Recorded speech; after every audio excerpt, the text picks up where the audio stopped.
As part of the Big Five, the African elephant is seen as a majestic and much revered animal by some, while others see it as a direct threat. Communities living close to wildlife reserves often come into conflict with elephants, often over resources such as water and access to vegetation. Conservation experts, though, believe the problem can be arrested using climate change mitigation to incentivize communities to work towards elephant conservation.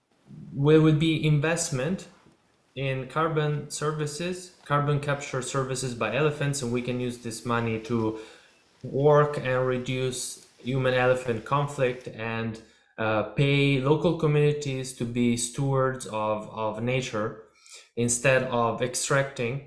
And it's not long term. We've seen this in more developed countries. We destroy their nature, and now we pay back the price.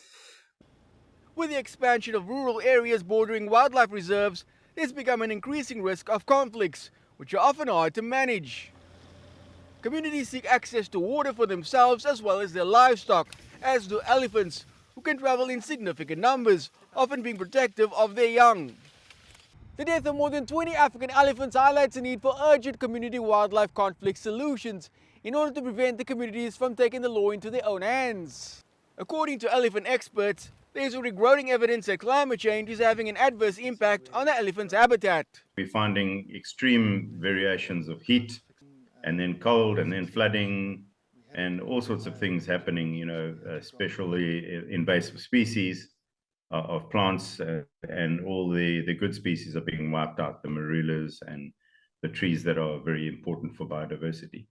So climate change is causing a massive impact, and if we don't intervene or do something and manage these things accordingly, we're going to be in trouble. For now, though, there remains concern that if left unchecked, community wildlife conflicts will continue to increase, with a negative outcome for both communities and African elephants. Andrews, CGTN, Cape Town.